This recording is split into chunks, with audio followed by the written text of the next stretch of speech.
Welcome. So thank you for joining us today for a conversation about the bridge between research and practice.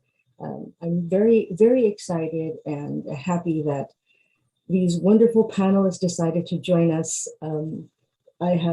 This conversation came out of things that I have read, Colette, Eric, and conversations I've had with Alex and Jane, who's one of my professors, and Amy today, who's joining us, is also one of my professors.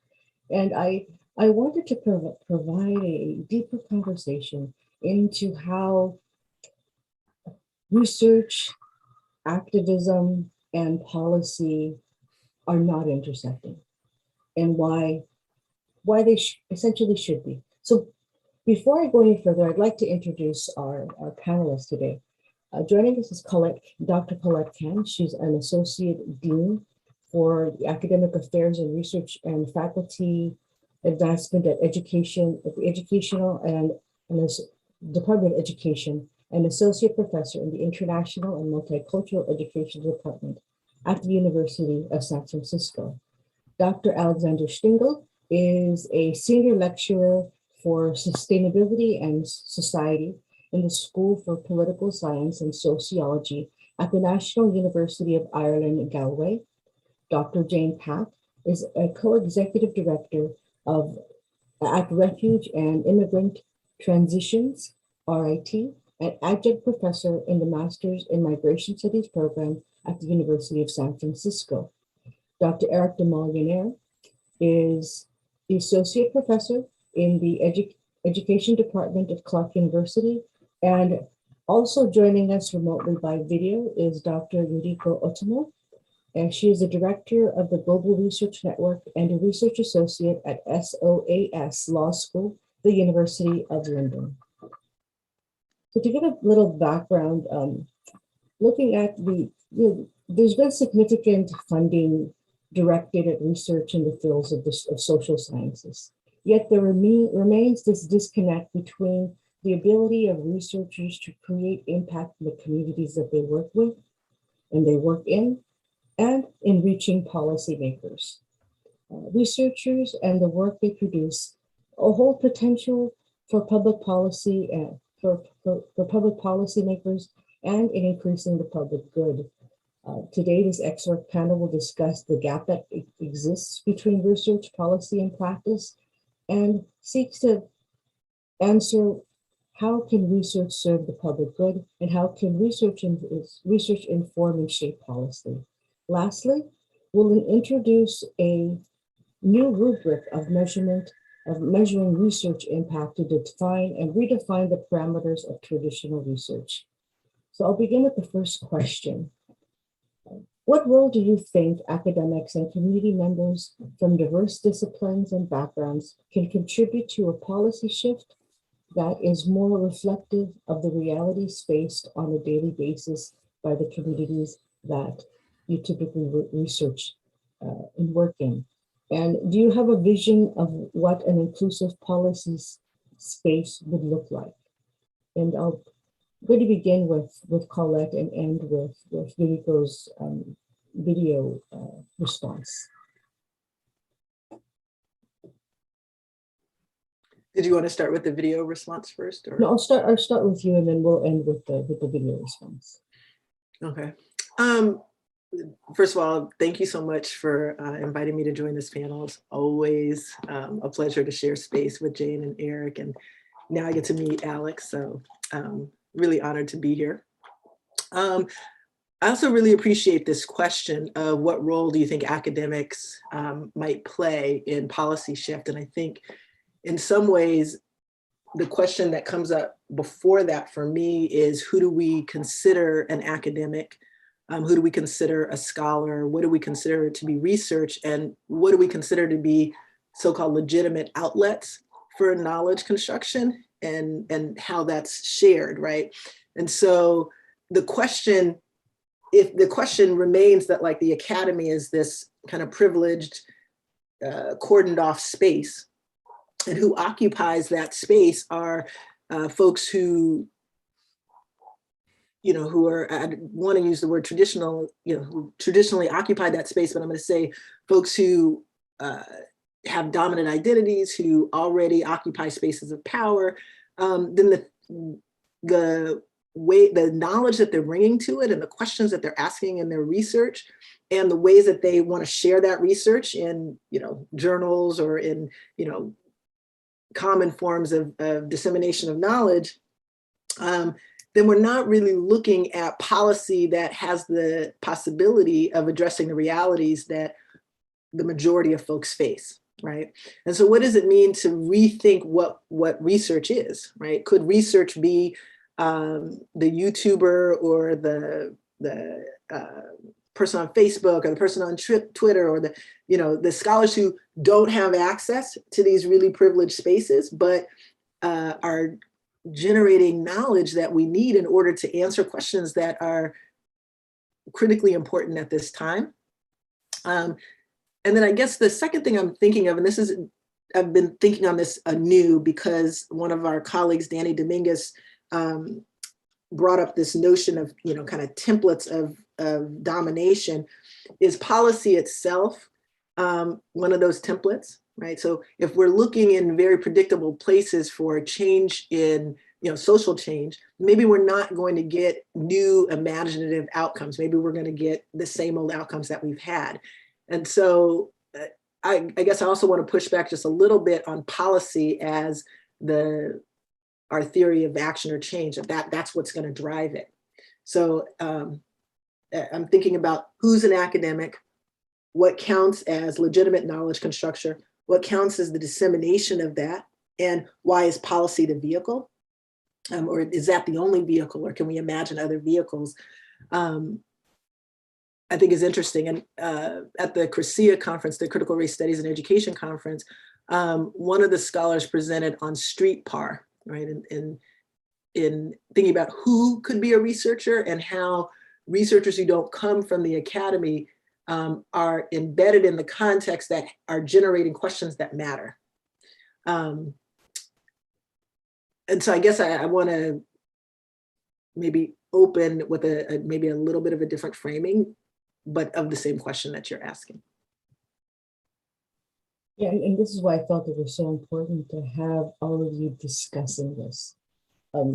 This panel was in conjunction with the panel I held yesterday with the asylum law and the disconnect to the reality on the ground. And one of the things that panel, who were all lawyers, brought up was the idea of, we were talking about human rights and frameworks.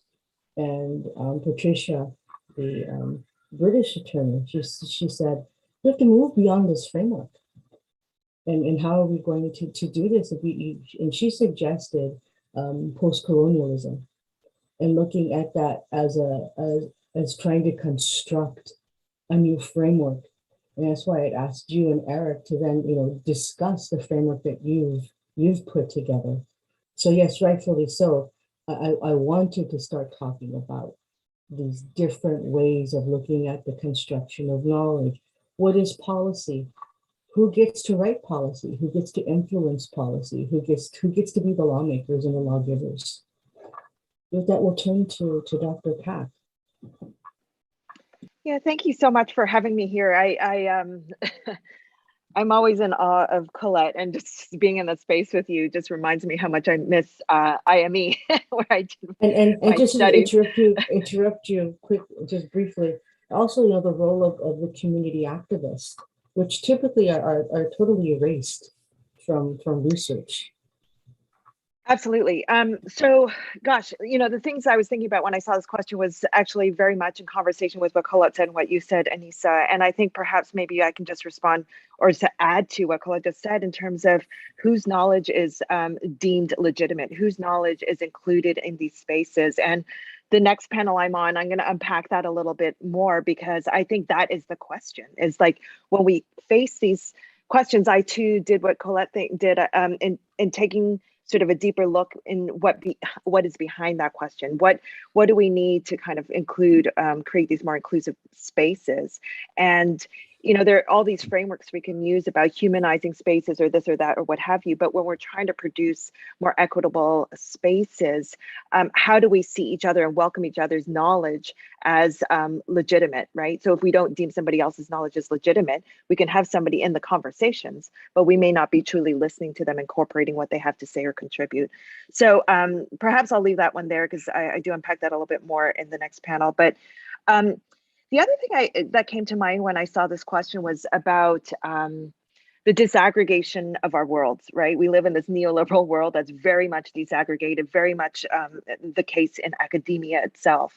And so going back to if we want to create these more inclusive spaces, whether it's policy, so on and so forth, is how do we come together across these disciplines and barriers and boundaries that we have created within academia, even within the systems of cross-registering at an academic institution to take a course in a different group, what have you. We are very much separated. And what that means is that we're not talking about the whole. We're talking about these disaggregated spaces that we get degrees in sociology and education and so on and so forth. So how do we break that down and have conversations across these disciplines? And even when we do that in interdisciplinary fashion, it's still not necessarily a whole. And this is where I really draw on and I'm trying to learn more about Indigenous ways of being that really do center holistic natures and holistic systems and ways of being in connection with the earth and so forth. And so where I'm going with that is just how do we build the whole if we're in this disaggregated place, and to emphasize where that shows up. And I think it shows up, I'm seeing it left, right, and center everywhere I am, in academia, in the institutions of academia, in community research, in community spaces where I'm right now, in terms of funding mechanisms for community organizations, in terms of how to even set up an organization, what you can and cannot do as a nonprofit organization, who you can stand in solidarity and who you cannot stand in solidarity with based on external sort of dominant actors. So it's just, when you look at these whole spaces through the whole, there's beauty there, right? When you look at it through the systems we've developed over the generations, there's just so many barriers there. So how do we develop these inclusive spaces when what I'm seeing, right, left, right, and center is just exhausting? It's like every time you try to do something in solidarity with community, you reach a barrier. And the most recent example is in our organization, we've been standing in solidarity with Afghan community members, given what's happening there, trying to reach out and work with Bill Hing and others at USF and other legal aid organizations, and trying to seek gain humanitarian parole access, and so on and so forth. And depending on what avenue you take, even if you're in a similar situation, you may or may not gain access. How do you develop these policies that are just more holistic and not just technocratic and basically causing barriers? So bridging languages, learning how to navigate these liminal spaces and talking to one another and working together with a collective sort of holistic goal in mind that really centers communities. Perhaps I'll stop there. Thanks. Well, thank you very much. And we'll move to Eric. So thank you. I too am deeply honored to be here and appreciate this conversation. And we'll sort of both echo what Colette and Jane said, in that, like, who decides what knowledge matters, who gets to be in the academy. All of those questions are super critical to sort of thinking about how we even think about knowledge, the construction of knowledge, and how it matters. I think I'll add then another element, because I had a whole thing where I was sort of thinking about sort of how knowledge has to be connected to the grassroots and grounded, right? Especially if we're thinking about policy. And I think folks are speaking about that. But another level, I think when we go to trying to think about impact, we often go to policy because we think that's a way we get to scale, right? So I can do my research project at a small, group of folks. Like I work with youth in a small group, and I think I can do some really great projects and to impact these young people, but I'm not transforming the way public education is working. And how do I actually shift that work that I'm doing here to a bigger scale to have a more profound impact? I want to think in different ways, or maybe what is behind policy. And part of that is for me thinking about ideology and what I call myth making. I grew up in the United States in the 80s when Ronald Reagan was president. And I remember the sort of method, the systematic way that he used stories to construct this myth of a welfare queen. And while the data that we could show would actually refute this narrative, his repeated use of very vivid stories constructs this kind of myth that actually, I think, then resulted a decade or so later in the completely dismantling of the welfare systems that we had in our country, right? And so I want to understand a little bit about the role of myth making and how that shapes the way policy comes to be.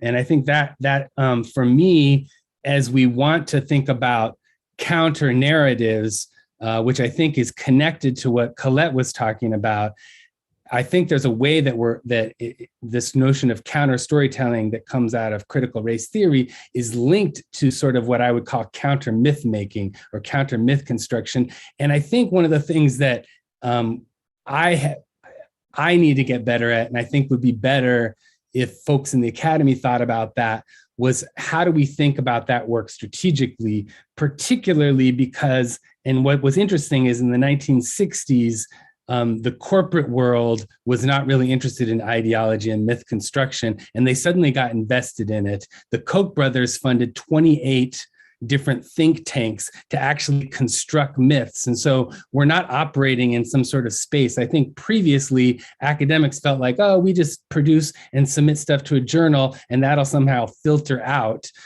into the world. And in my field in education, I think there's, while I can be critical of it, there's some consensus about things we should be doing differently, and policy completely ignores that.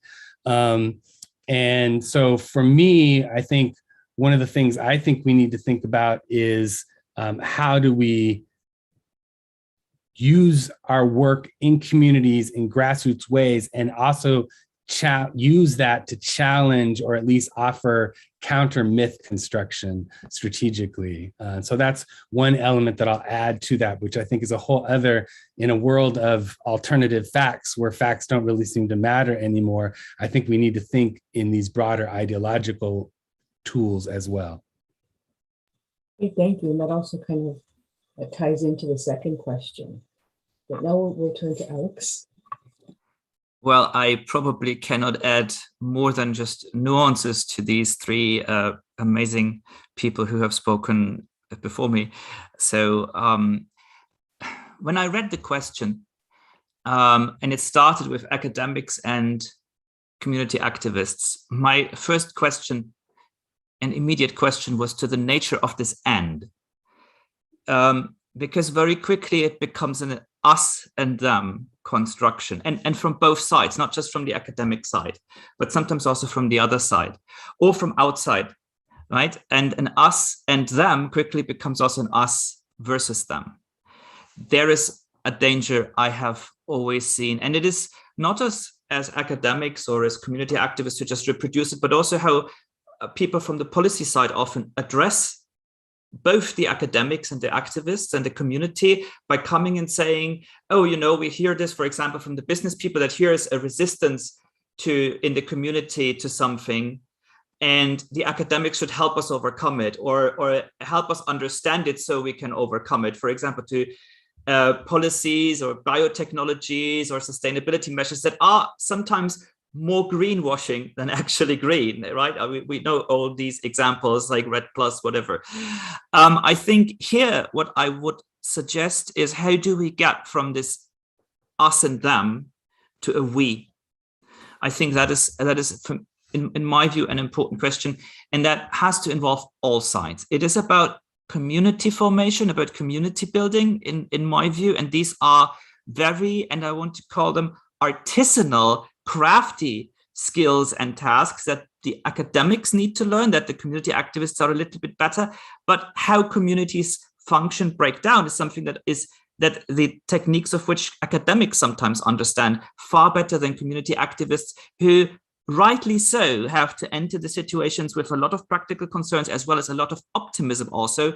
And here I think the emerging role of the academics for the future is something that I like to call, and I saw this once mentioned at a website of the University of Birmingham, but it was not really well defined what it means, but for the scientists, for the researchers, for the academics to become critical friends.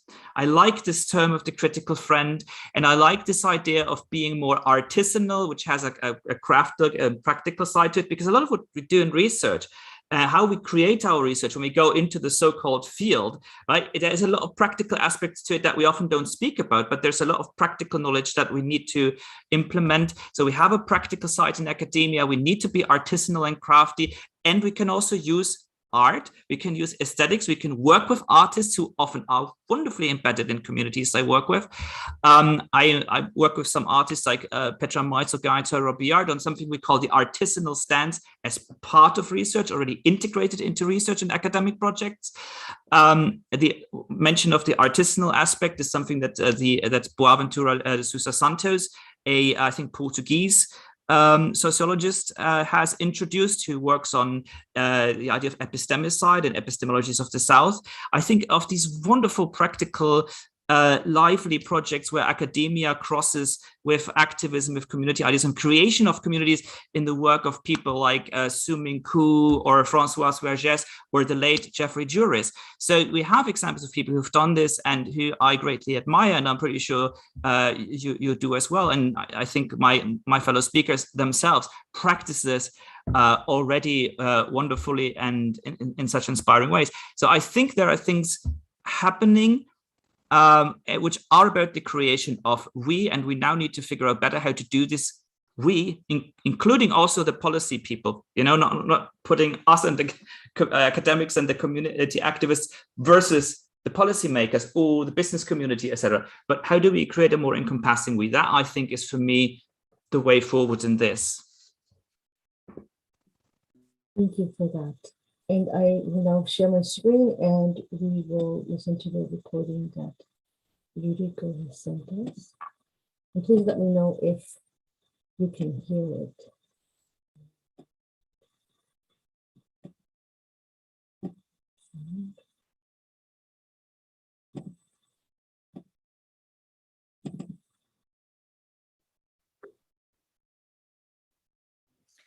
Hello, my name is Yuriko Otomo. I'm director of the Global Research Network. It's such a pleasure to be with you here today, and I'm so sorry I can't be with you live. I thought it was worth recording just a few words, though, because these are such important questions that we're speaking to today.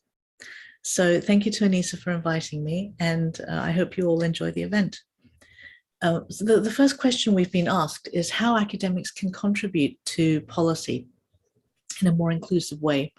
And this is really a pertinent question because academia is often seen as being quite a rarefied community, and also because it's often not seen as producing work that's relevant to the good governance of the public. And this comes from it having been historically an elitist institution, often maybe concerned with theory rather than practice. The university has not been seen as being good at communicating with the public and hasn't really necessarily taken collaborative approaches to research, with the public. I think there's been a sense too that universities or academics aren't really necessarily the best contributors to policy because there's been this class-based stratification between higher education institutions worldwide, and that's a really deep-seated problem that must be addressed. It's been future-focused, so this is one of the glories of being at university, but also one of the pitfalls, really, because as it's seen as being quite future-focused and doing blue sky research and so on, often researchers not being seen as being grounded in the present.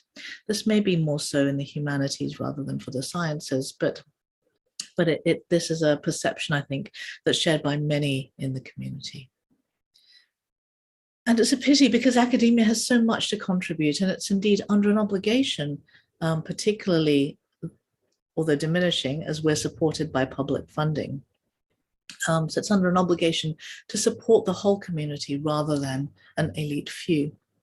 So firstly, we need to work out how to diversify higher education and to communicate this an openness and diversity and inclusivity to the very communities in which we live. How do we do that?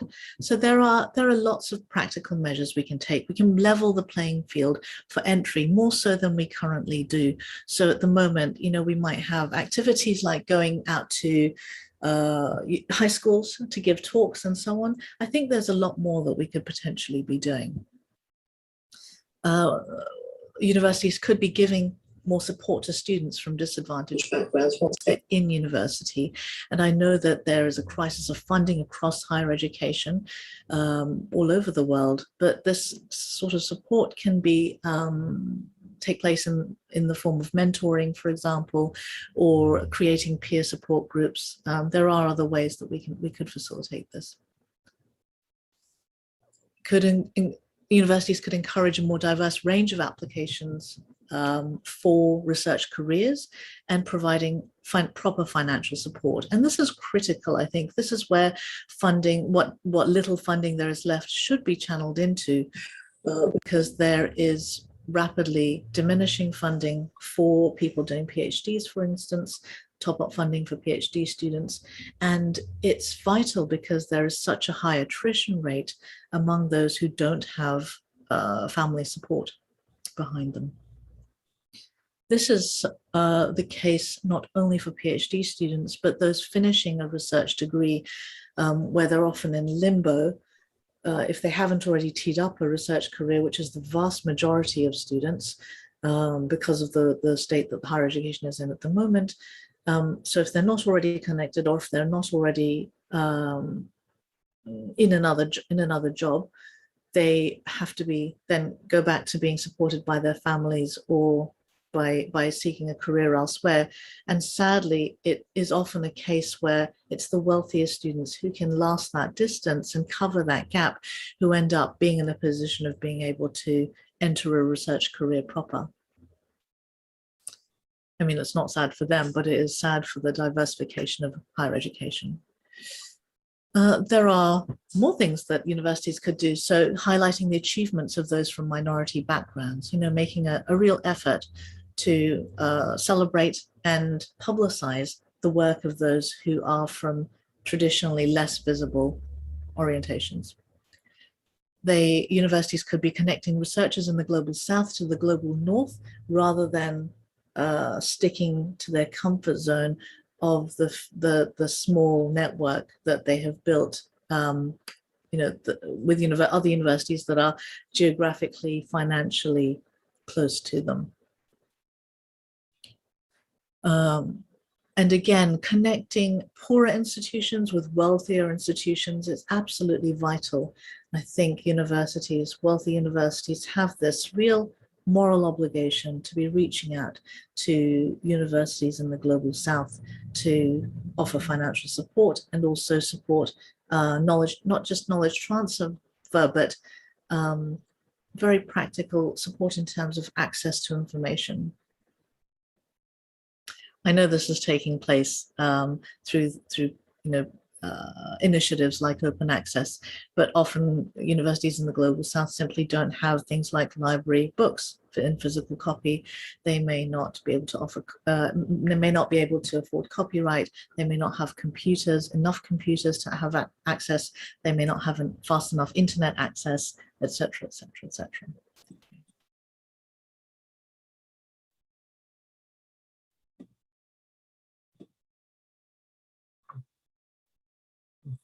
I think that it's paused with the video. But, I think we lost that part on the YouTube stream.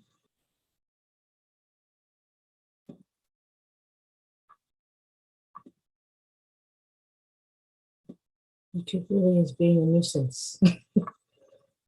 See here. Okay. So, you know, it's I really welcome all of the comments that you made, and this really was the trajectory that I was seeing the discussion going into.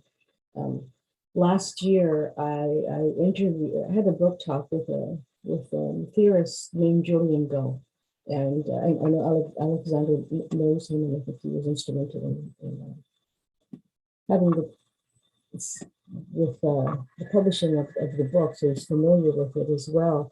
And he's a sociologist, and what he was saying was that where the research environment is so focused on a certain type and a certain way of doing research that it's very difficult to see a different way of doing it, of seeing outside of that existing framework, when so much of the social sciences, we discussed this in the panel yesterday, contributed to colonialism and to, solidifying laws and justifying laws that were very exclusive and did actively dissuade from a research that included community, because community wasn't supposed to be involved. And with that, I'll turn to the second question: is who gets to influence policy? Policy, at least in the U.S., is very limited to being influenced by economists and economists, and a very quantitative approach. So with that, and also building on what Eric said about this building of this story and mythology around, especially the vision that the Republican Party had, and how they've carried this out over the last few decades of telling this narrative, creating this narrative.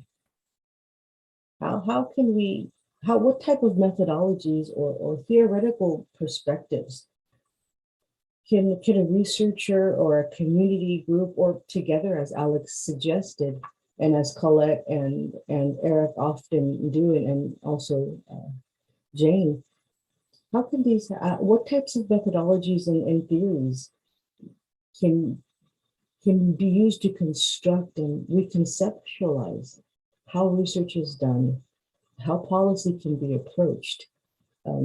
Are there methodology already in existence and theoretical approaches that create these spaces where community members, academics, and policymakers can come together and collaboratively find solutions?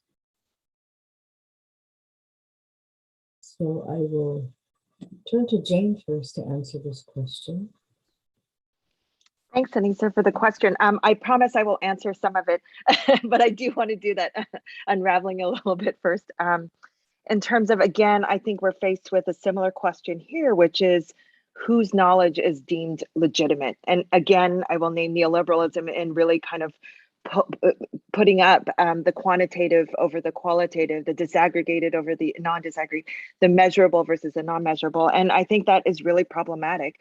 But as somebody who's kind of gone from quantitative to qualitative and having a journey of seeing those spaces, there is a lot of us versus them, as Alex talked about earlier, but in the context of methodologies as well. Qualitative might not be deemed legitimate to those who are in the quantitative world, and so on and so forth. And so I think here again, just learning about the various different methodologies and understanding what purpose each serves. And so rather than starting with what methodologies we can use, I would suggest that we actually flip that question and say, what is our purpose in research? And what are the best methodologies to serve that purpose? And it may be both. I think I'm leaning more and more towards community research and participatory research, so on and so forth. But I have colleagues who do brilliant quantitative work. And I think the purpose of each can lead to different potential outcomes, and that needs to be taken into consideration. I do think that there's also a place for mixed methods. But before I go there, I would love to, or instead of going there, I'd love to just maybe share a more concrete example of what we're trying to do at Refugee and Immigrant Transitions. And this is really informed by perhaps my frustrations in academia, I've chosen to be in community spaces. So as you know, I'm back at the organization full time, but also adjuncting at USF, which I love because it keeps me in conversation with theory and praxis and so on and so forth. But having met some limitations within university institutions and feeling like I couldn't do the full work, I'm so happy to be in these community organization settings again. So what are we doing there? I'm circling notes in my notebook. Eric, just your reference to the Koch brothers and developing these 20 think tanks for myth making. That's absolutely true. I would, well, truth or not truth, I would absolutely agree and support that is problematic, because when we're in community and we're advocating for this, that, or whatever, people in influential positions that can fund policies, that can fund actions, that so look to legitimate sources to back up what you're presenting, proposing, and working on. So there's this interesting area where you're navigating these liminal spaces between community needing to learn the systems to be able to speak to the system so that you can then disrupt the systems. And then there's this opportunity, which I think we're trying to do a little bit, is not only disrupting the systems, but simultaneously creating space outside those systems where we see truth, where we see beauty, where we see community. And what I mean by that more practically is what we're trying to do at RIT is develop a community research praxis. And I would love the people on this panel to join us, because this is a vision at this point, which a friend and I joke about is like this epistemological revolution, right? We're so inundated with what is right, what is legitimate, what is, and it's just, when you're in community and you see the barriers to this left, right, and center, it's just exhausting. It's just absolutely, and it hurts communities. So the idea of developing a community research praxis, we haven't started by methodologies necessarily, except that we want it to be participatory, we want it to be mutual, we want it to be informed by community knowledge. And then we'll figure out where, depending on what community priorities are in terms of finding and doing research, what the methodologies, what appropriate methodologies are to fit that versus vice versa. And in those cases, I imagine they would be mixed methods. So I love that, because I also circled something Colette said about templates of dominance, because we're trying to do this outside of a template of dominance, because sometimes when we're in systems, we can't see outside those templates. So it's a long journey. We're just at the beginning, and I'm so excited for it. And perhaps we can touch base in a year and I can let you know how it's going. Thank you. And it will now turn to Alex. I mean, this is obviously a topic and a complex question that brings up so much thought, and I could probably give a talk would last way too long. But I want to address maybe two angles. Angle number one, when this question of the quantitative comes up, I want to be very basic and say, well, 163 meters is what? It's a quantity, but it says nothing, because everything that's measured as a quantity is also a quality.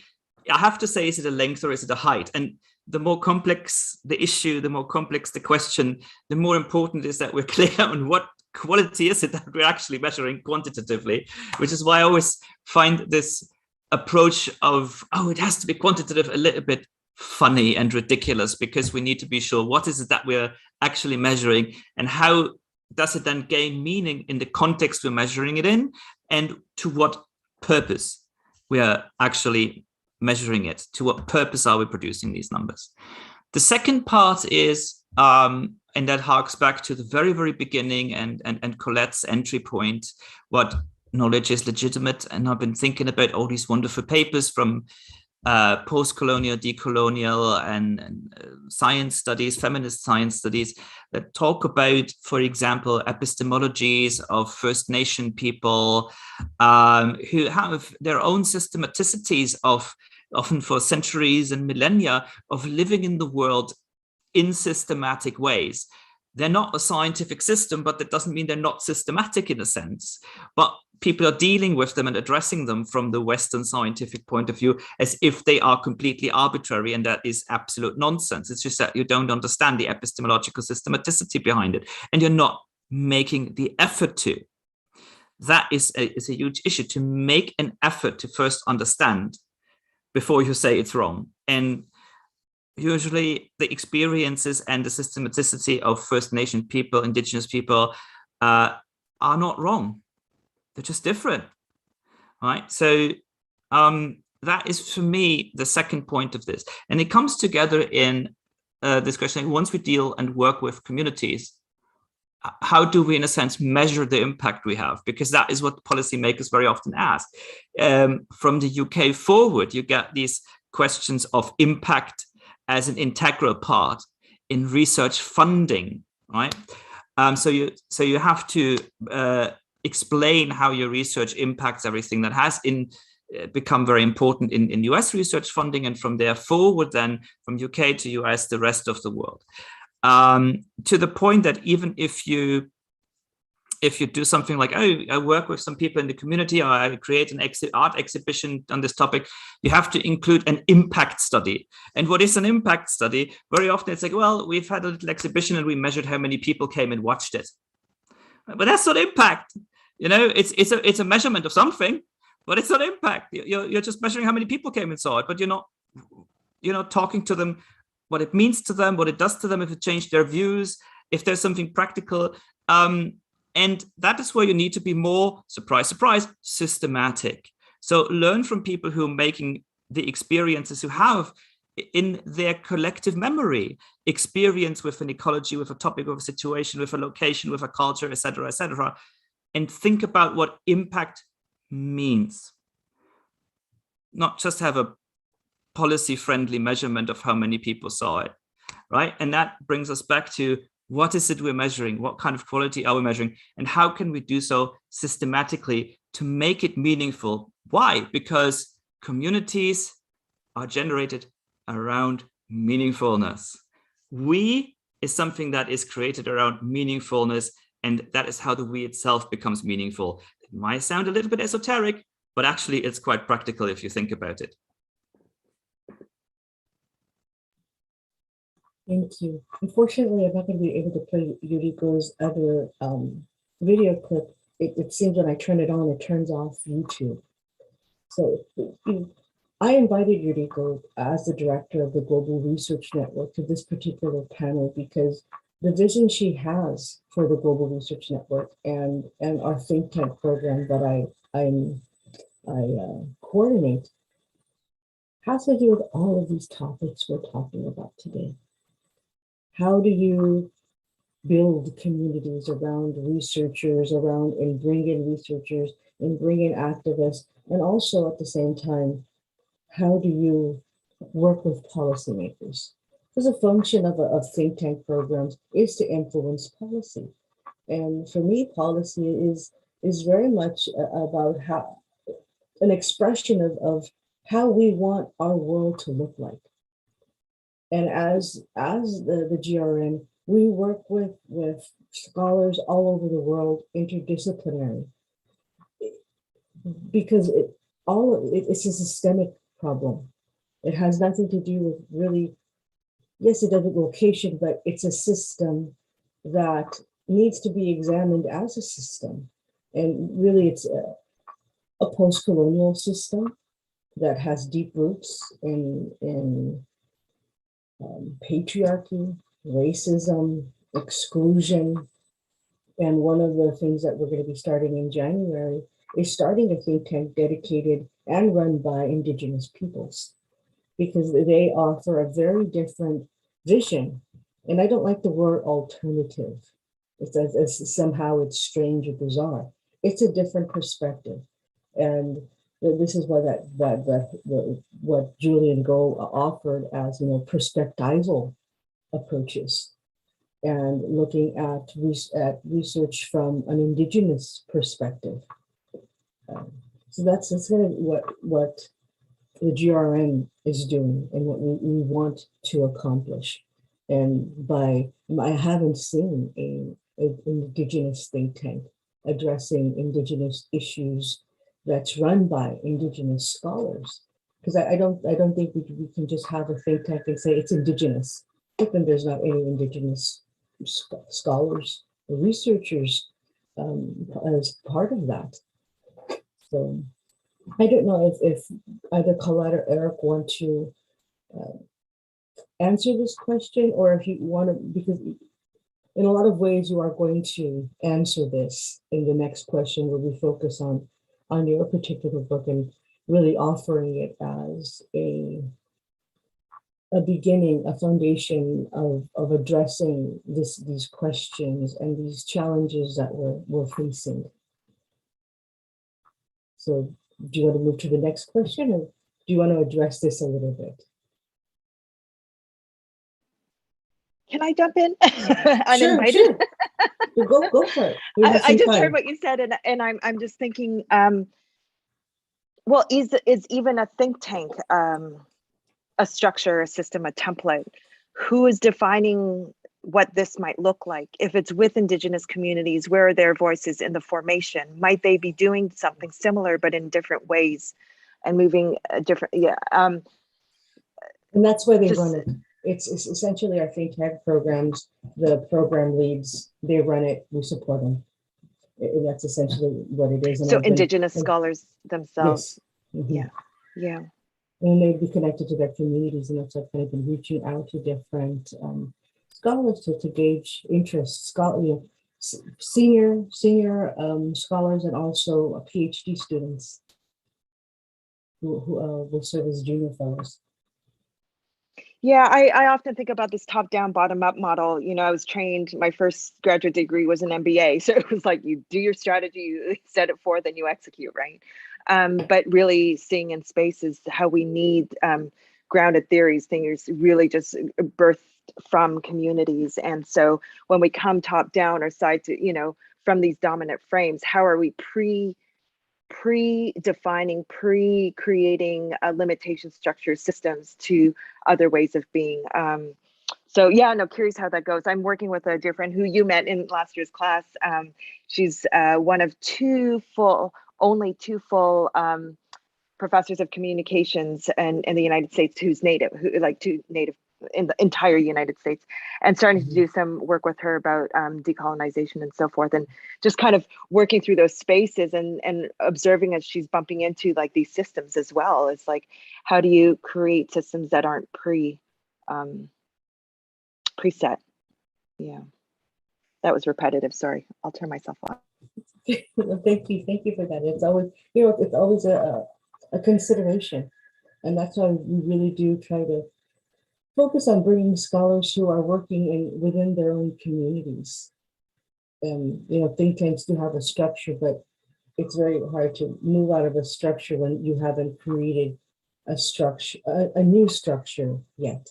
So that's kind of what we're trying to do by working globally with different scholars who are running their think tanks and driving whatever is important with their identifying as being important. I'll move to the third and final question of new ways of measuring impact. So in your book, Eric and Colette, the activist academic, you both offer an impact framework for different types of research that cross boundaries and view it as a duty to use your awareness, your academic power and privilege to join in solidarity with others to struggle for authentic social change. This framework identifies 3 dimensions: material, ideology, and scale as measures of impact, which differ from this more classic economics focused on data, quantitative measurements that really heavily influence US policies, and by extension, global policies as well, as the US being the standard of reliance on data. And he does offer researchers, policymakers, communities, a data-driven approach that blends both the qualitative and quantitative. Could you explain your impact framework and how it functions?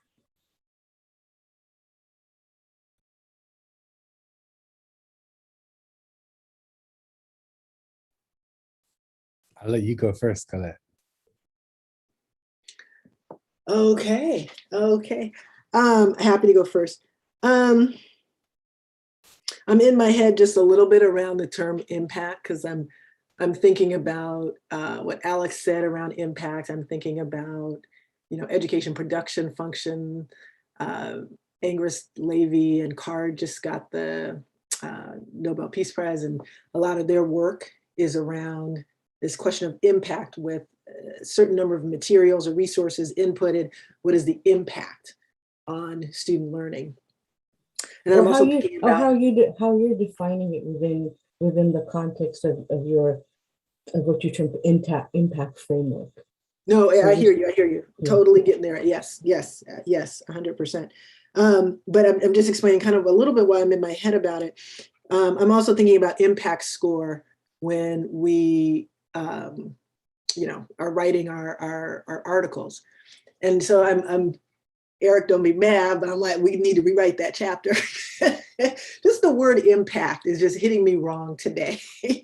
And I guess I'm thinking about it because impact in that word are a number of ideologies around individualism, around competition, around progress is bigger, better, more.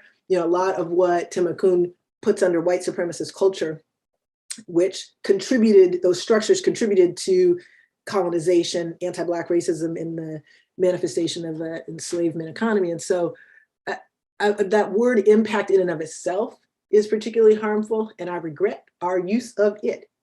It's done now. But I guess what I'm thinking about is when we talk about impact, it's always a question. How do you know if what you did mattered, right? How do you prove it, show it? And sometimes the point is not, the point is the process. Sometimes the point is being in community around whatever the action is. Sometimes, and I'm thinking about the folks out of Canada, Shift Consulting, they talk about community care values. And if we took progress and we took individualism and we took competition off and we were driven by or guided by something else like community care values, then, and we talk about this in this project that I'm getting to do with other folks at USF, what if we were guided by small is all, right? What if just because it allowed us an opportunity to be in community, that was the point? What if, what if the sharing of ideas, I'm thinking of Ruthie Gilmore's work around her pop-up university, just bringing folks together to talk about the condition of racial oppression is the point, right? So I don't know, I'm regretting the use of this word impact. So that's why I was all up in my head. But what Eric and I propose is to think about research in a different way, that we don't do it by the impact score on an article. We don't do it by how many people, quantifying it in the way that Alex was just talking about, but that we think about scale. We think about with a non-judgmental lens to it, that you describe impact by scale and scope. You describe it by ideological change, which Alex alluded to earlier. If I think about the work that we do in community in terms of the ways that people now might be thinking differently, or they might be challenging ideologies, or they might be rethinking how they were socialized into racist conceptions of value, right? Like that ideological dimension. And then the last dimension, of course, is material.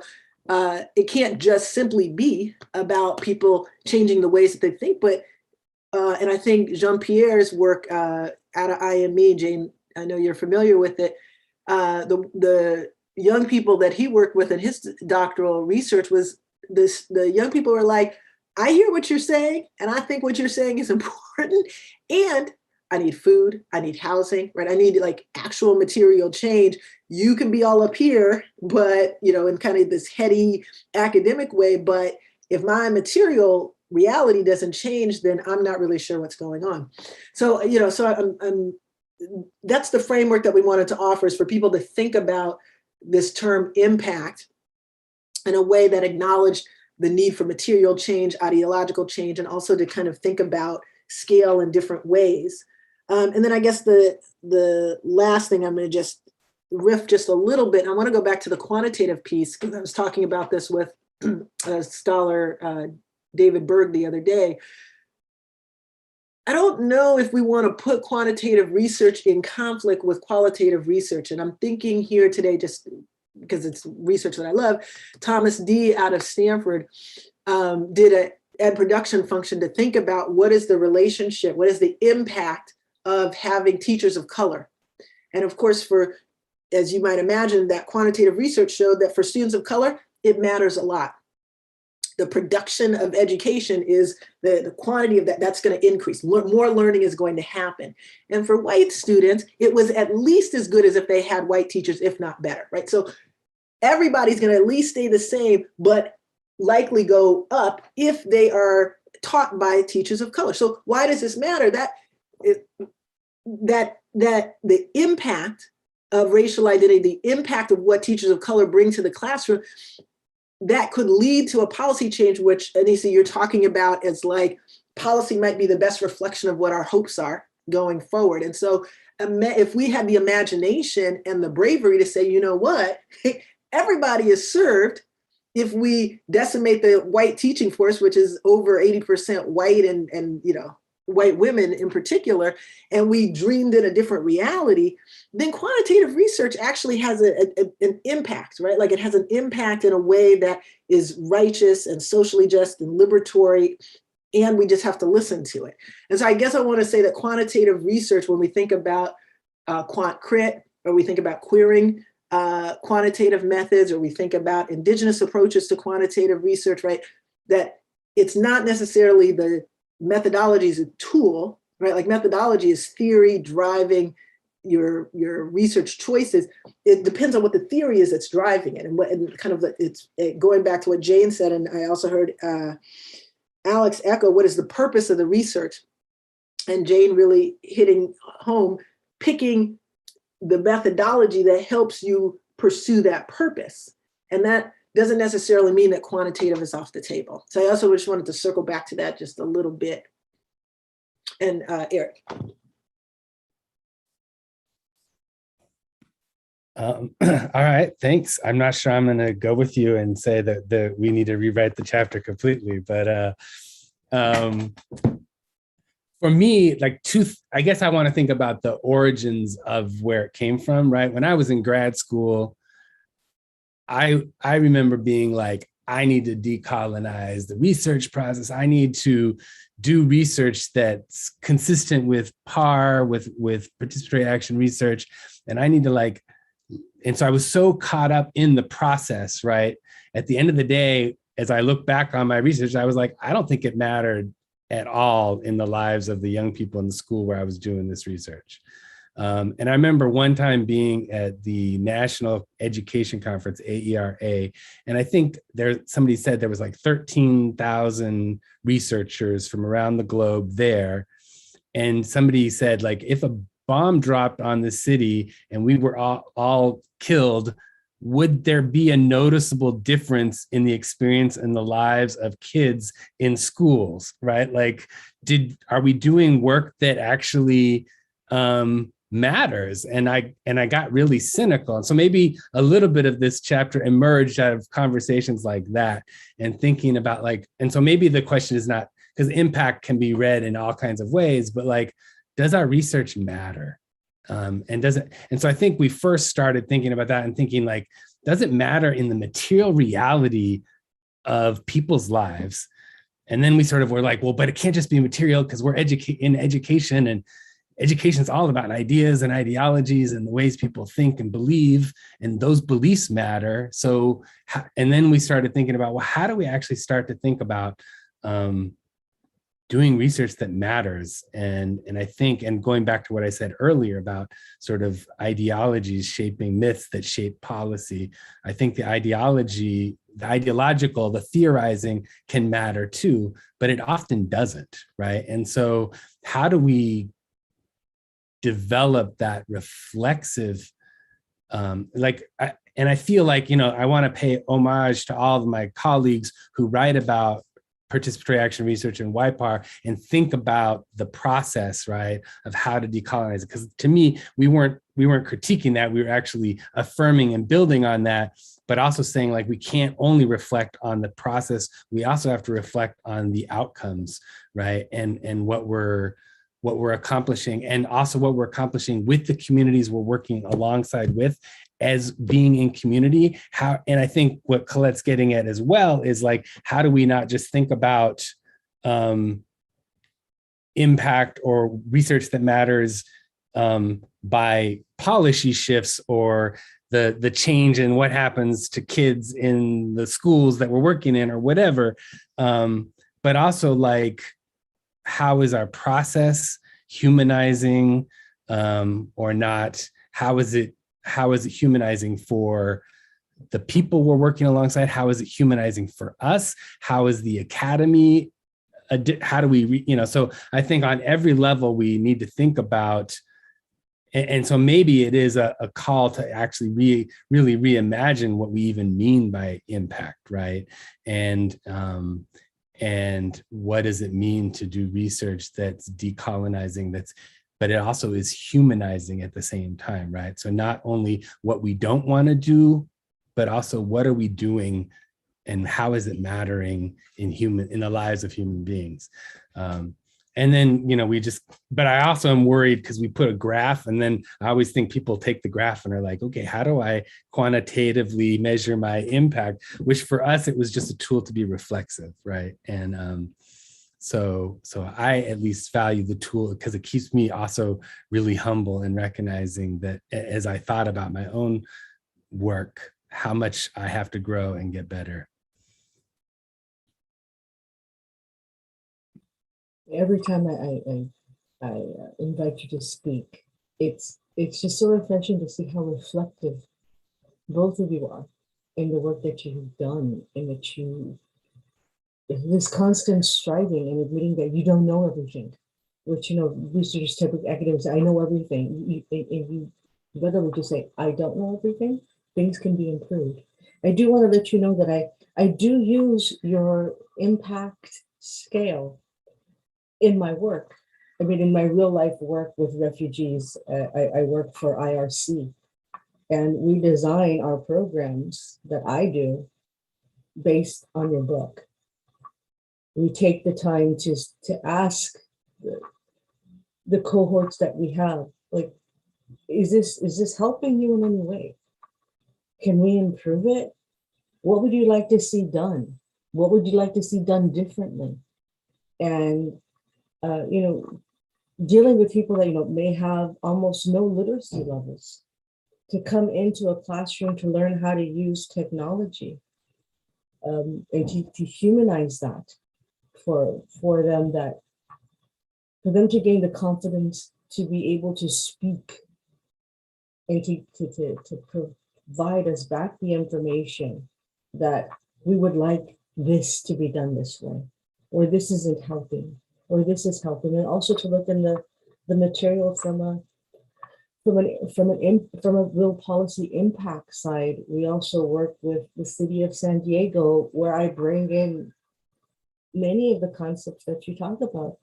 And these bureaucrats are very excited about it because for them, it makes sense. You use the qualitative to support the quantitative and vice versa, that they're not mutually exclusive.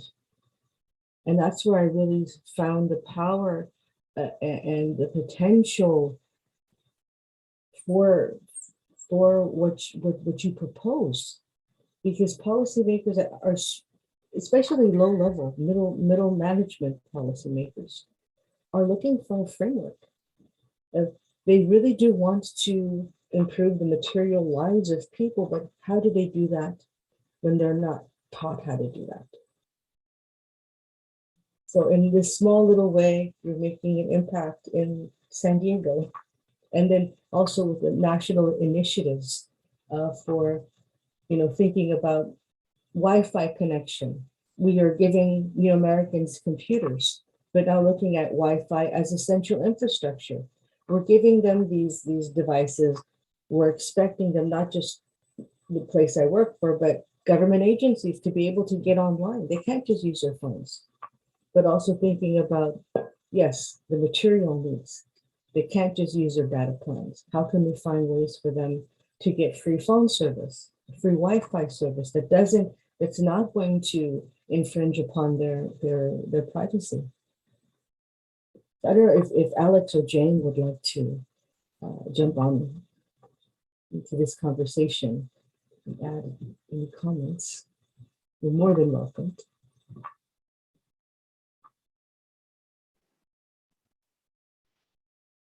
Jane, Go ahead, you Alex. unmuted, you unmuted first. I know Alex wants No, to talk please, to Jane, Oh, really? please, Jane. It's Thank you. Well, I also want to honor and thank you for this generative piece, because it has really helped frame some of my thinking as well. And I think I've communicated that with you both in the past. And I think the example I think of when this came together for me was before I read about this. So when I read about this, it just really crystallized things. When I was preparing for a conference with a scholar practitioner who was doing a lot of work in refugee camps around education. And at the time, I was starting to understand and research a little bit about the role of education and the educational programs in refugee camps, these educations for peace programs, educations for, dignity programs, so on and so forth. And I remember getting into a friendly, discussion with her about, she's like, it doesn't matter. People need to support their livelihoods. We need to focus on vocational programs. We need to focus. And at one point I stopped and I was like, wait a second, this is ridiculous. It's not an either or thing. It's a both and, which, again, I'll call out Colette called out Timo Kuhn's white supremacy culture is we're so ingrained with this either or thinking. A simple sort of switch from an or to an and is we need both and, right? We need to be thinking about these ideological frameworks. We need to be thinking and shifting the way we're viewing the world and so forth, because clearly it's doing a lot of harm in our world at this present moment.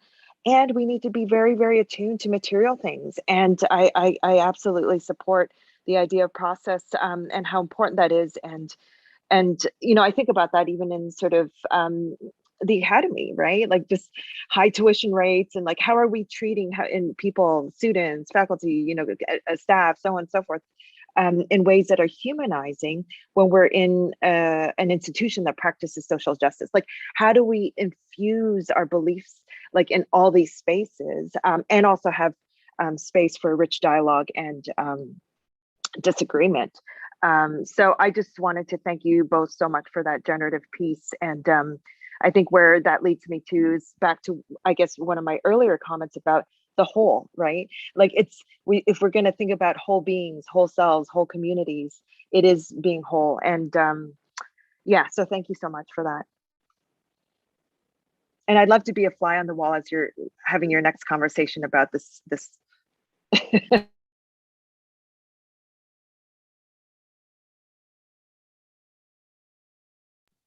Alex, did you want to? Sure.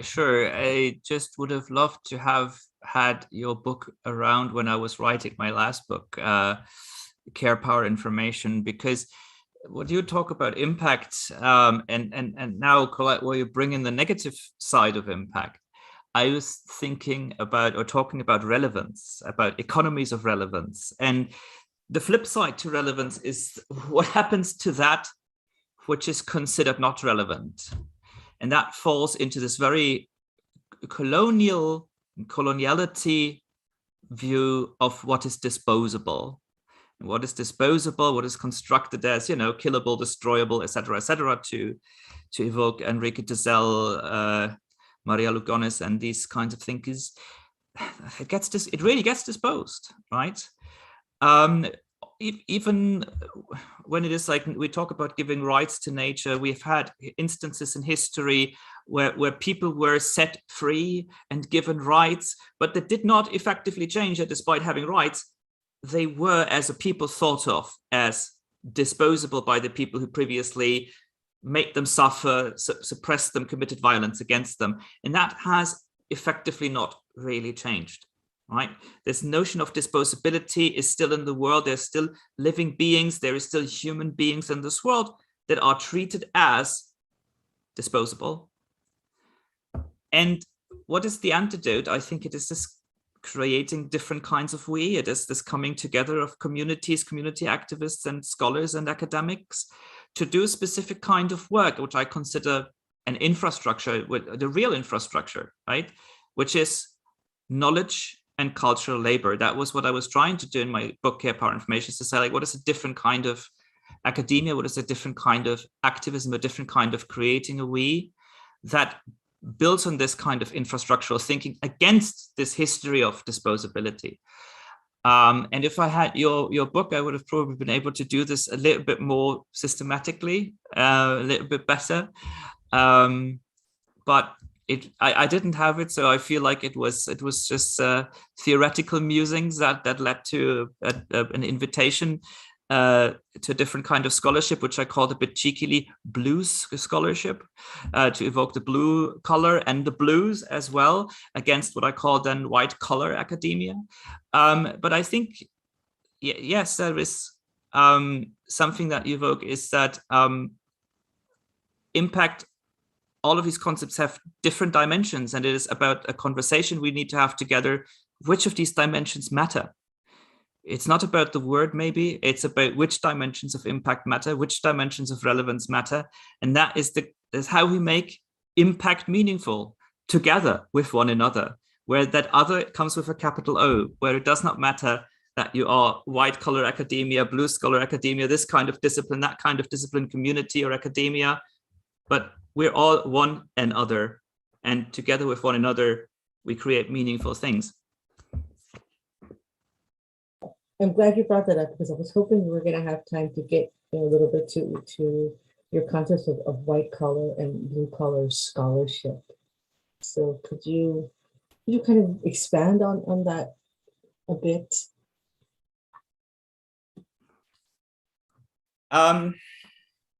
So this started for me with maybe a brief anecdote where I was at a conference in the US where one of these very, very posh sociologists from an Ivy League university, also looked the part in every respect, said something in a panel on morality and sociology, where morality was primarily religion, but where this person, with harking back to biology, said, in her view, we have to say about, development policy, et cetera, that having a lot of children is a sign of poverty.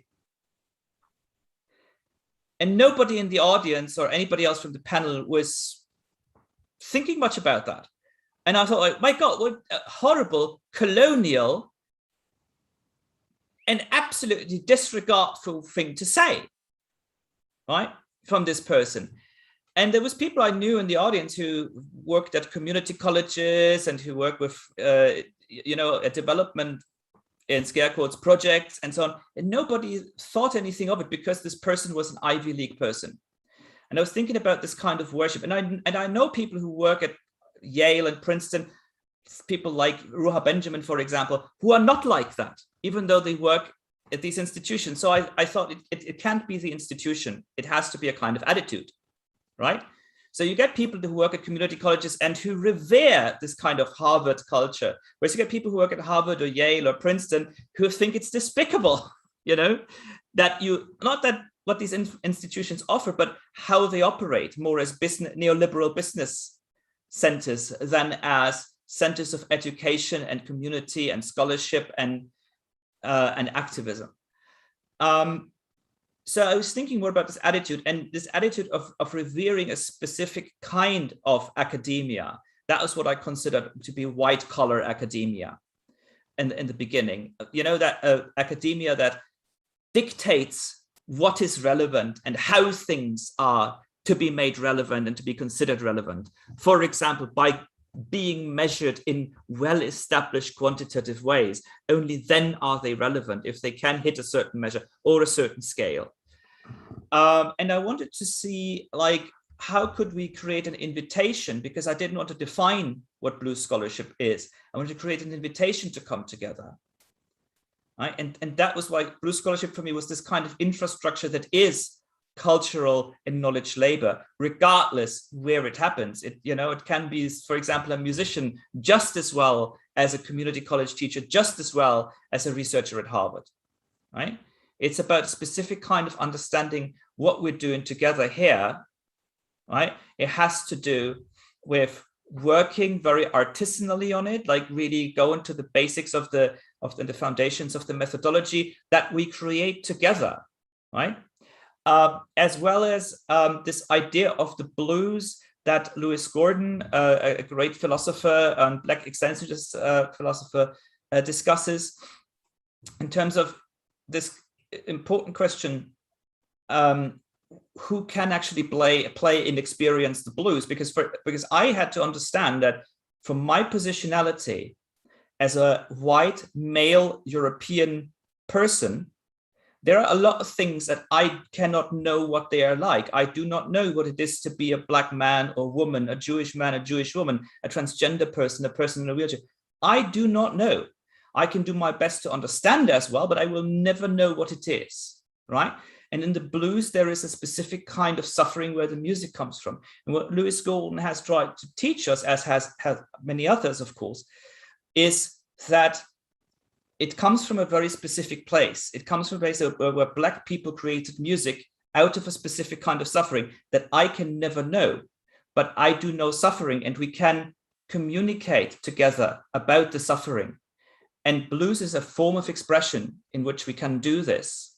And even though I will never know fully what that is, I can still attempt to work with you, together with you, to participate in creating an understanding what my suffering means to me, what your suffering means to you, and how we can create something to overcome it. So that was my understanding, but I didn't want to give this a definitive version because of it. I wanted to say, so here's an invitation, how I view it, how I understand it. So how can we together work on this with how other people understand it towards filling it with life, right? That was the idea about the Blues Scholarship. And it in the book specifically, it's a struggle. I struggle with this, and I'm not really getting there. I'm failing perhaps even spectacularly so, right? And I'm very wrong about a lot of things, but I thought that's also the idea of it, right? That people can smash me in the head and say, like, here, you're wrong, right? Let's get it together, really get it together, you and me, us, we, and do this better than you've done it. Maybe not even call it Blues Scholarship, but something else, because the name doesn't matter. So that was an idea I was trying to express. Again, probably not very well, but it's an invitation. I thought it was done very well. And, you know, there's a lot of, why I chose all of you is because I just see these currents within your writings, your discussions and conversations that are supportive, that are you creating this scaffolding, this new matrix of what scholarship can be in more inclusive from various perspectives. And also for me, it also connects to the whole concept of democracy. If in our research, in our policy, in our activism, if we're not inclusive, this is not reinforcing democratic ideas. And if we're not doing that as researchers, how can we really expect to create an inclusive society? If we're not doing that in policy, it's very difficult to get into policy. Only specific people are able to enter into policy, because it's not something that you have to be mentored to write this way, and to have access to those policymakers. So I was seeing this as this discussion, as Alex had said, the beginning of a conversation and a dialogue, and as Colette and Eric have written in their books, and of course, as Jane has always pushed her students to continually drive to learn and to be in community, as Amy always, as well in her classes, pushes us, and the MIMS program in general, to be in community, to be in solidarity, to always look at your positionality. So let's see, I don't think we have any questions, but if anybody has, just see here. I want to go back to this question of disposability and relevance, and mention that in the, Amy, I can't remember, where Professor Melissa Canlis interviewed Adrienne Maree Brown, CDS, okay, CDS Symposium Professor Canlis asked Adrienne Maree Brown about this concept of disposability, and Adrienne Maree Brown responded that part of what we're doing in these contentious disagreements about values and beliefs is sometimes we're treating people and not just the ideas as disposable, right? When we come up against somebody who we disagree with, but we also then treat the person themselves as disposable. And what I appreciate that you're kind of the way that's coming together, Alex, with what you're offering is perhaps we can think of academia as a place that is as a template. It is uniquely about making things and ideas disposable. The way that you move ahead is you prove somebody else's idea is outdated and that it's disposable and that yours replaces it. Or you are in a contentious conversation at a conference, and as you're deeply in debate, you're telling people why that idea is no longer available. And I don't know, I'm thinking about David Stovall at the CRECIA conference last week was reminding us again that the academy is a plantation, right? And when we start from that place, disposability maybe takes on another tenor, another tone, maybe. People are disposable, right? When they either no longer generate value or excess or profit for an institution, ideas are disposable. And when I think about the comment that you heard from that researcher, I also think that the academy, I was talking about this with someone else the other day, the academy sets us up to think about family and close relationships as disposable or not of value, right? Don't have children until you have tenure, or oh, you have kids and they have a snow day or they're sick. Well, I guess you have to make a decision. And so I guess like in thinking about this term of disposability, I just want to put it together with maybe that's the purpose of academia right now, right? Like maybe if we start from that as like, that's what it's designed to do, right? And we're not really surprised at what is generated from it. And to go back to what Jane said, what is our purpose in research? If we backed up and said that kind of what is our purpose in academia, or what is our purpose in doing the work that we do, maybe the institution itself is not set up to support that, right? It's actually set up to support keeping things exactly as they are, and thinking about motherhood and parenting and I don't know, the process of generating ideas in and of itself in this way, using this template, and then disseminating it through policy. Like, just to take us back to the beginning of this, do we have the imagination to create a different kind of institution that would really challenge us to imagine a more liberatory future, right? And so when we're thinking about abolition, which is such a hot word right now, we're talking about abolishing police, abolishing our systems of ways of thinking about being safe, abolishing schools. What does it mean to abolish the university? What does it mean to abolish this particular form that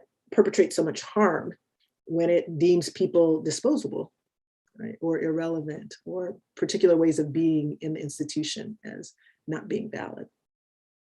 So I'll be thinking about that. Thank you, Alex, for putting that out there. And then I put a thing in the chat box for you. Amy, please feel free to jump in at any point. Because of Colette's brilliance, that was my question. My question was gonna be, can the academy be humanizing, be liberatory?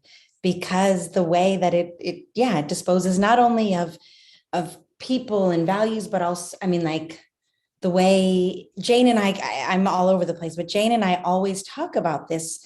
I love the work that I do being in a classroom and working with students and really trying to bridge, graduate students and connect to communities. And that is the work that is the most undervalued. And I will never get anywhere if that's the work that I continue to do. But that's the work that brings me the most joy, makes me feel the most healthy, makes me feel the most whole and complete human being. And if I can do that with my kids on the side, right, like all of these things, but yet that is exactly the places in which I will be kind of marked down or struggle to advance because I'm not doing the other things that are seen as more productive in the academy. And so my question was going to be, what is your advice for somebody like Jane and myself who kind of bridge the academy in ways that are not very stable, right? Like, we don't have tenured positions and love what we do, but feel deeply, deeply exploited by the academy. And yet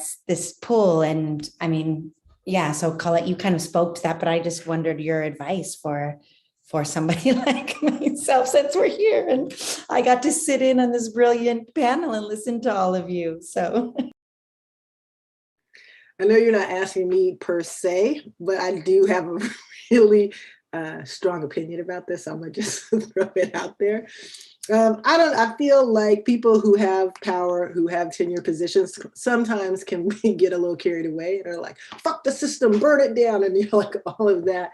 And so I just want to dial it back a little bit to also say, I recognize those as path. When I think about my grandfather who just passed away at 106, he could never have imagined,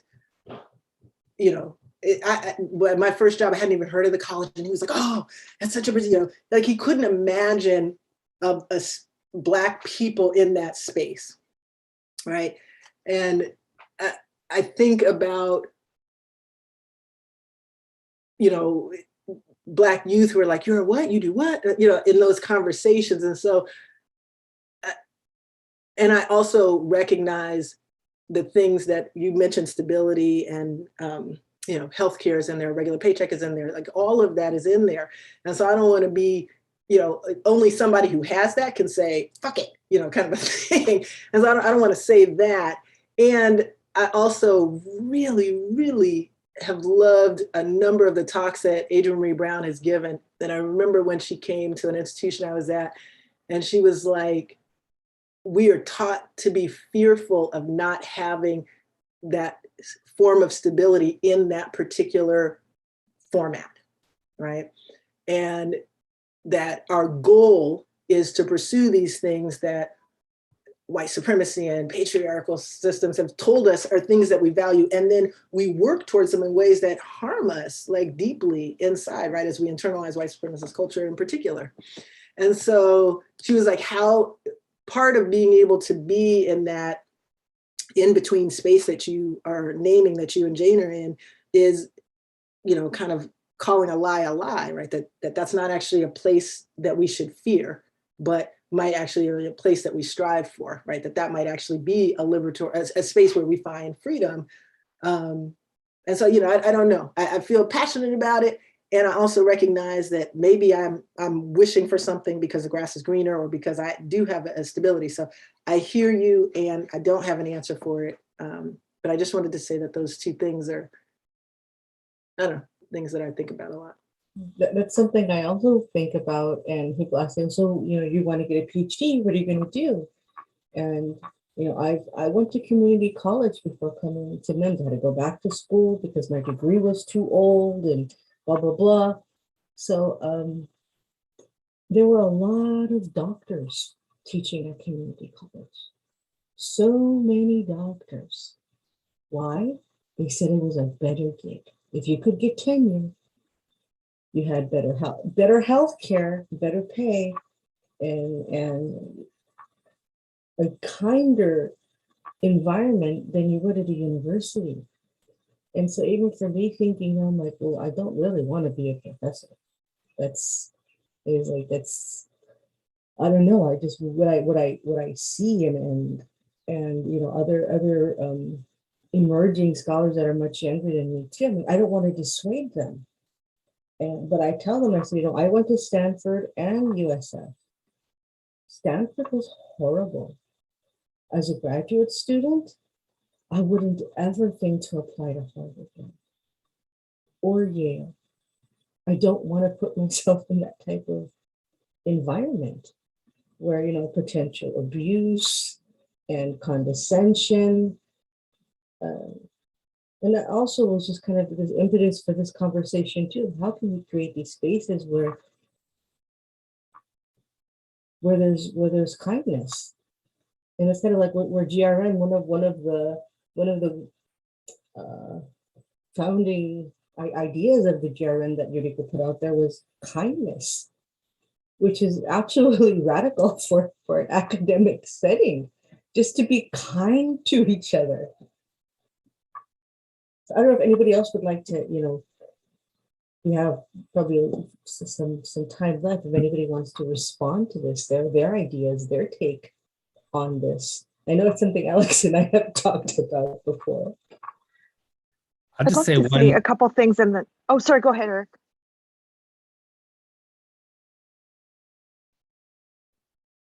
You go.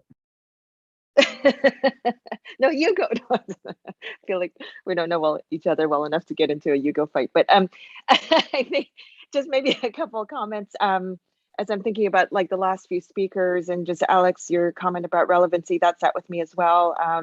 And I feel like there's some linkages between that and legitimacy as well, right? Whose knowledge is deemed legitimate or deemed legitimate and therefore not disposable. And I feel like this is, I joked about an epistemological revolution, and I do get to be, I am very idealistic, and I've always been, but like I think that we do have this mandate to kind of work towards a different way of knowing and being. I think that the systems right now are so harmful, just layered in neoliberal policies that really disaggregate and collect. Reduce us to the individual. And I think that matters to the last conversation about the institution. I was working on a study recently about how USF, for example, as a university that values the whole person, right? Like we see this in a lot of value statements of different educational institutions. What does that mean? What does that mean to value a whole person? And then what does it mean if that whole person comes from a collectivist society? How do we then embrace the whole person and lift up the whole person if they, and this came from my dissertation, is inseparable to community and family, like Jean-Pierre, right? You're inseparable from so if you want to embrace a whole, and that in extension is the embracing, I think, of what Alex is talking about, the embracing and emerging with community and community activists and so forth. So I feel like underlying all this in terms of ideology, like I think, for me, where I'm going is to reimagine these new spaces. We have to shift our frameworks from this hyper individualistic society to one that is more collective and collectively healing and whole. I'll stop there, and then I really want to hear what Eric has to say before I sign off. Well, I'll just say real quickly, I was riffing on what you said before, Jane, about both and, right? And if I was going to go back and redo our chapter, Colette, I think I would emphasize the ideological and material actually have to be really deeply in conversation, right? And it has to be a both and, because we want the material things that you were referencing, Colette, and we want it at the same time that we are also wanting liberation, right? And so we can't, I had a conversation with someone recently with in thinking about Beyonce's Black Bill Gates in the making, right? Is that an image of liberation or not, right? And in some ways it's about accessing power and material resources in a capitalist society that's inherently oppressive. And so how do we live in what my mentor, Margo Okazawa would always say, how do we understand the structural contradictions that we have to live within, right? And within the academy, what are those structural contradictions? And how do we make sure they don't ever become our hypocrisy, right? And so how do we live with that level of a certain structural contradiction that says, I got to deal with these realities because I need healthcare and food on the plate and those things. And at the same time, be able to imagine that liberatory space, which for me as well, Colette, is imagining a world without universities and schools, right? And what would that look like? And so how do I live and building on that sort of the Moten and Harney kind of piece around thinking about Black fugitivity and the academy, how might we see the university spaces we construct as the undercommons or as these safe houses that are a point towards a space of liberation, right? So not the complete plantation oppression space, but also building undercommons within it that help us build a liberatory vision for a future.